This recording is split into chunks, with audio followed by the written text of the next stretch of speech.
నేను మిమ్మల్ని కోరేది, ప్రజలు మనకు అధికారం ఇచ్చారు.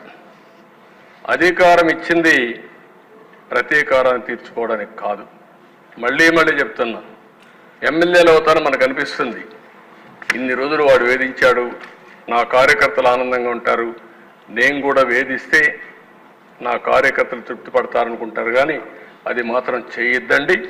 మనకు అధికారం ఇచ్చింది ప్రజలకు సేవ చేయడానికి, తప్పులు చేసిన వాడిని శిక్షించడానికి. శిక్షించే బాధ్యత ప్రభుత్వాన్ని, సేవ చేసే అవకాశం బాధ్యత మీదిగా తీసుకోవాల్సిందిగా మరొక్కసారి కోరుకుంటూ, ఎక్కడా దీన్ని ఉపేక్షించం. ఒకవేళ కానీ మన వాళ్ళు తప్పు చేసినా ఏమనుకోవద్దని మొన్నైతే పవన్ కళ్యాణ్ గారు చాలా స్పష్టంగా లేసలేసి పార్టీ మీటింగ్లు చెప్పారు. ఇక్కడ కూడా మొన్న కూడా చెప్పారు. నేను మనస్ఫూర్తిగా అభినందిస్తున్నా. ఆన్ రికార్డ్, ఒకవేళ అలాంటి తప్పు జరిగితే నేను చేసినా మొదట నా మీద యాక్షన్ తీసుకోమని చెప్పిన వ్యక్తి పవన్ కళ్యాణ్ గారు. అది ఆయన యొక్క సిన్సియారిటీ. కాబట్టి మన మీద ఈరోజు అపోజిషన్ లేదు కాబట్టి మనం ఏదో మాట్లాడుకుంటే ఎవరు రీచ్ చేయలేదు అనుకుంటున్నాం. కానీ మనం చేసే ప్రతి పని 5 కోట్ల మంది అనుక్షణం నిరీక్షణ చేస్తున్నారు, వాచ్ చేస్తున్నారు.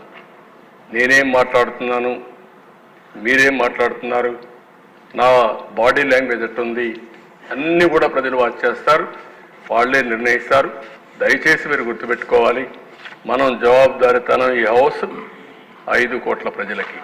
ఇది గుర్తుపెట్టుకోవాలి. అందరం కూడా ఆ బాధ్యత ప్రవర్తించమని మరొకసారి కోరుకుంటూ మరీ కోరుతున్నా, రేపటి నుంచి 0 incidents in Andhra Pradesh from our side.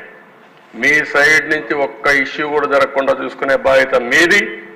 ఎవరైనా కావాలని చేస్తే మాత్రం నిర్మోహమాటంగా ఏం చేయాలో చేసి చూపించే బాధ్యత ప్రభుత్వానికి. అంత ఫర్మ్గా ఉంటామని చెప్పి మరొకసారి తెలియజేసుకుంటూ, అందరూ కూడా సహకరించమని మరొకసారి అందరినీ ప్రార్థిస్తూ